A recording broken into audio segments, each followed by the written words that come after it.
Hello student, आपका हमारे YouTube channel पे स्वागत है।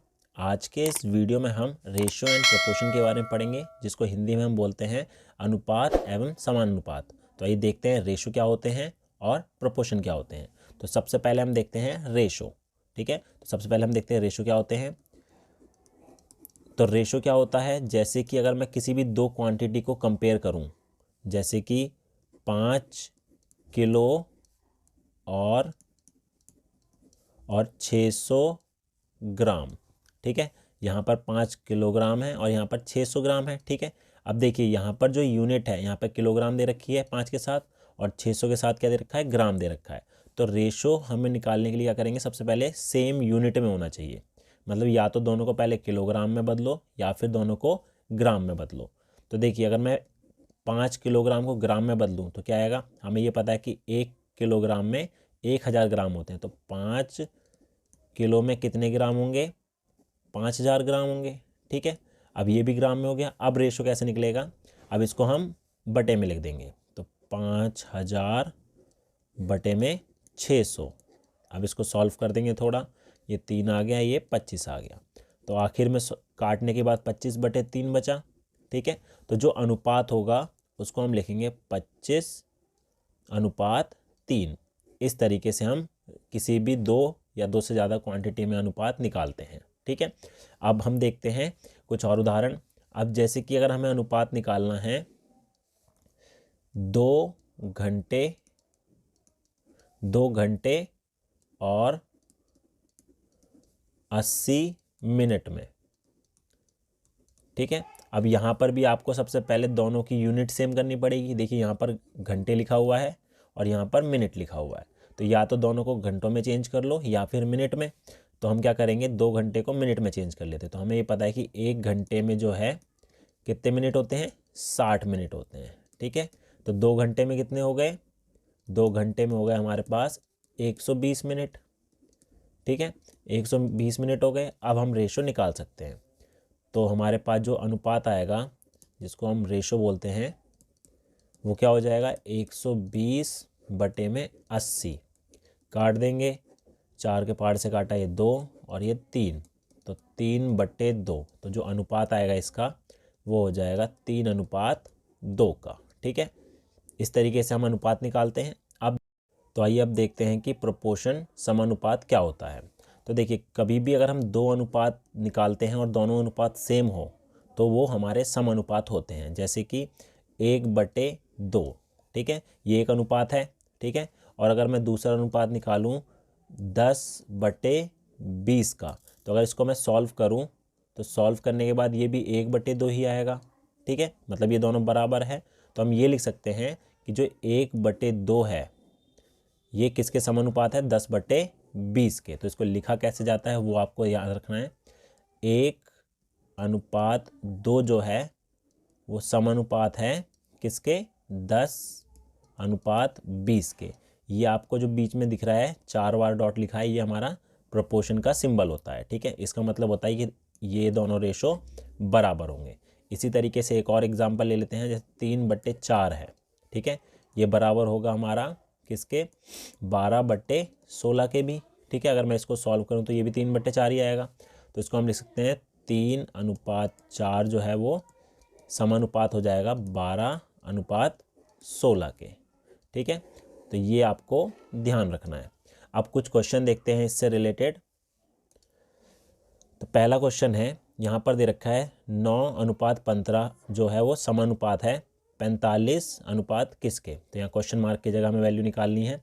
तो देखिए ये समानुपात है, मतलब कि 9/15 जो है वो बराबर होगा किसके, 45/x के। जो क्वेश्चन मार्क है उसकी जगह हमने x ले लिया।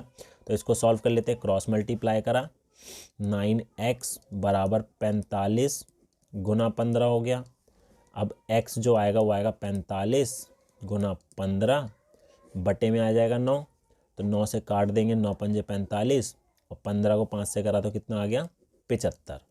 ठीक है, तो इसकी जगह क्या वैल्यू आएगी, 75 आएगी। इस तरीके से हम ये क्वेश्चन सॉल्व करेंगे। अगला सवाल देखते हैं। अगला है, यदि a का 30% बराबर है b के 0.5 के और ये बराबर है c का 1/5 के।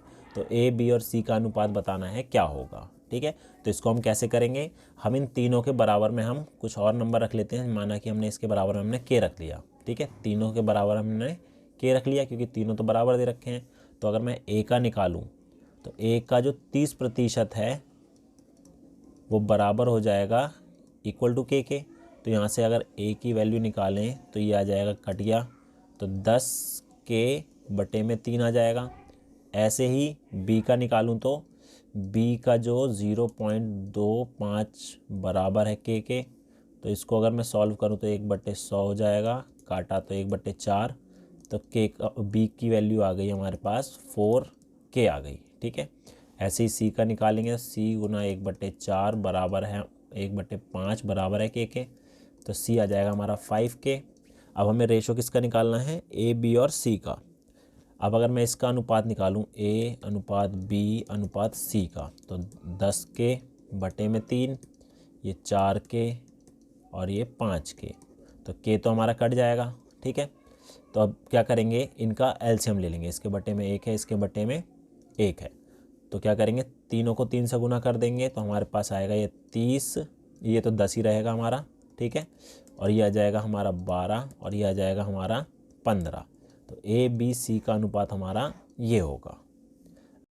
अगला सवाल है, यदि ए बी से 40% अधिक है और बी सी से 20% कम है, तब ए और सी का क्या अनुपात होगा। तो यहाँ पर हम देखते हैं, यह बोला ए बी से 40% अधिक है और बी सी से 20% कम है। तो ए, बी और सी हमने तीनों लिख लिए। ठीक है, तो यहाँ पर बोला है बी सी से 20% कम है। तो अगर मैं सी लूँ 100 तो बी हमारा 80 हो जाएगा, क्योंकि यहाँ बोला था कि जो बी है वो सी से 20% क्या है, वो कम है। हो गया। अब पहले बोला था ए बी से 40% अधिक है, तो ए जो है वो बी से 40% अधिक। ठीक है, तो इसका निकाल लेते हैं 80 मल्टीप्लाई बाय, अब 40% अधिक कैसे निकालेंगे, 140/100 करके 140% निकाल लेते हैं। तो ये आ जाएगा हमारा 4 × 8 = 32 और ये 8 और 3 11, 112। ठीक है, ए हमारा 112 हो गया। अब हमें अनुपात पूछा किसका, ए का और सी का, तो निकाल लेते हैं ए बटे में सी। तो ए हमारा 112 हो गया, सी हमारा 100 हो गया। इसको काट देते हैं 5 और ये आ गया 6, इसको काटेंगे 50, फिर काटा तो आएगा 28 और ये आ गया 25। तो इसका जो अनुपात होगा वो होगा 28:25 का। ठीक है, अगला क्वेश्चन देखते हैं। अगला है, यदि m का 15% बराबर है n का 20%, तो m और n में क्या अनुपात होगा। तो m का 15% मतलब 15/100 बराबर है n के 20% के। ठीक है, तो इसको सॉल्व कर लेते हैं, इस 100 से 100 कट गया।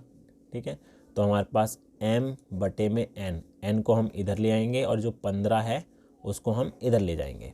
तो ये आ जाएगा हमारा 20/15, तो 5 से कट रहा है ये 4, ये आ गया 3, तो 4/3 आ गया। तो अनुपात क्या हो जाएगा, 4:3 का। यह हमारा इसका करेक्ट आंसर होगा। अगला सवाल देखते हैं। अगला है, वह परिमेय संख्या क्या होगी जिसका 1/27 के साथ वही अनुपात है जो कि 3/11 का 5/9 के साथ अनुपात है। ठीक है, तो मतलब कि हमें बताना है कोई एक परिमेय संख्या निकालनी है जिसको हमने x ले लिया, उसका अनुपात और 1/27 का अनुपात बराबर होगा 3/11 अनुपात 5/9 से। ठीक है, तो ये अभी हमने करा है समानुपात वाले क्वेश्चन। ठीक है, बिल्कुल वैसे ही करना है। तो अगर इसको हम लिखेंगे तो ये आ जाएगा हमारा x बटे में 1/27 बराबर है 3/11 बटे में 5/9। तो क्या करेंगे, ये जो 27 है ये x से गुना हो जाएगा और ये 9 जो है वो किससे होगा, 3 से हो जाएगा, 5 जो है 11 से हो जाएगा। तो ये हो जाएगा हमारा 27x बराबर 3 × 27 हो जाएगा बटे में 55। ठीक है, 27 से 27 कट गया तो x हमारा कितना आ गया, 1/55 से। ठीक है, तो जो परिमेय संख्या होगी वो 1/55 होगी। आगे देखते हैं। अगला है 3:5 में दो संख्याएं हैं, यदि प्रत्येक में 10 की बढ़ोतरी कर दी जाए तो अनुपात जो है 5:7 हो जाता है। तो बताना वो संख्याएं क्या होगी। ठीक है, तो हमें मान लेंगे कि जो संख्याएं हैं वो एक 3x है और एक 5x है। अब बोला है दोनों में जो है 10 की बढ़ोतरी हो जाती है, तो मतलब पहली संख्या 3x थी, उसमें 10 बढ़ गया, और दूसरे 5x थी, इसमें भी 10 बढ़ गया। तो अनुपात क्या हो जाता है 5/7 का। ठीक है, क्रॉस मल्टीप्लाई कर देते हैं इसे, तो ये आ जाएगा हमारा कितना 5, ये 5x जमा 10 बराबर 7, 3x जमा 10। तो इसको सॉल्व करेंगे, आएगा 25x 50, और ये आएगा 21x और 70। तो इसको सॉल्व करके x की वैल्यू निकाल लेते हैं पहले। तो ये आएगा 21x minus 25x minus 21x बराबर 70 माइनस 50।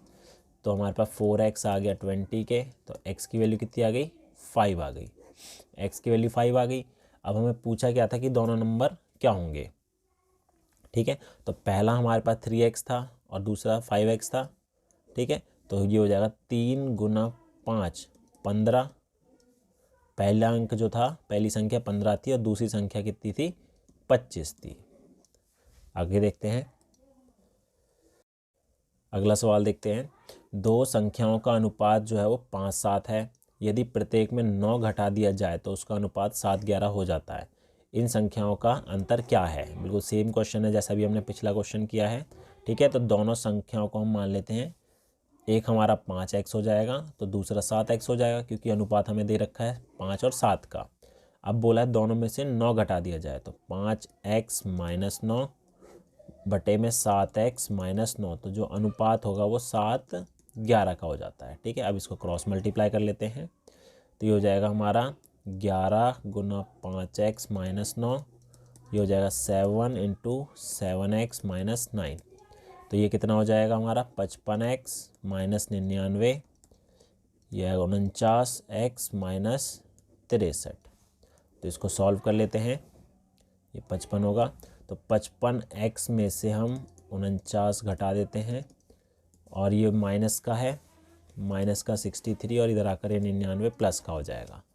तो ये बचा हमारे पास 6x इक्वल टू, ये आएगा हमारा 36। तो x की वैल्यू कितनी हो गई 6, x हमारा 6 आ गया। तो पहली संख्या क्या होगी 5 इंटू 6 30 हो जाएगी, और दूसरी संख्या हो जाएगी 7 इंटू 6 42 हो गई। ठीक है, तो क्या पूछा, इनका अंतर पूछा है, तो इनका अंतर कितना हो जाएगा 12 का।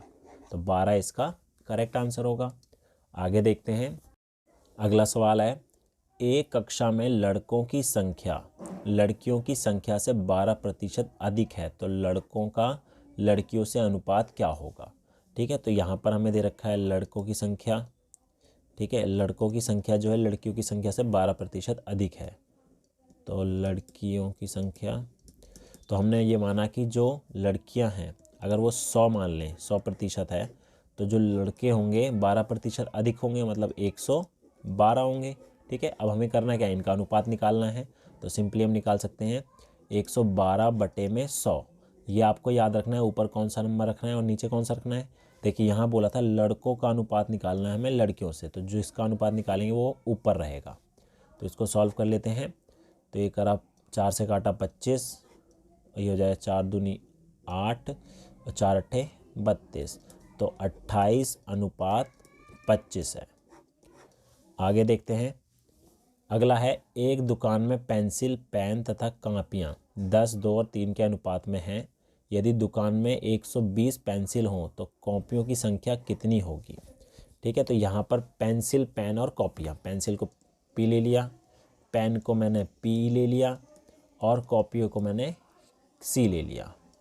ठीक है, इनका जो अनुपात दे रखा है 10 का 2 का और 3 का दे रखा है।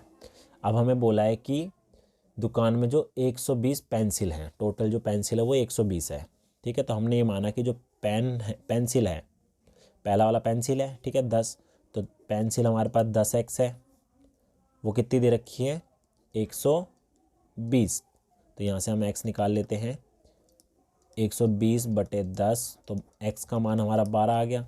तो जो पेन है, ठीक है, वो हो जाएंगे हमारे पास 2x था, ठीक है, ये हमारे पास 10x था, ये 2x था, ये 3x था, तो ये हो जाएगा 2 गुना 12, 24 हो गए। और कॉपियाँ जो हैं वो 3 × 12, 12 × 36 हो जाएंगी। ठीक है, तो इस तरीके से हम अनुपात और समानुपात के क्वेश्चन को हल कर सकते हैं। उम्मीद है आपको हमारा वीडियो पसंद आया होगा। Thank you.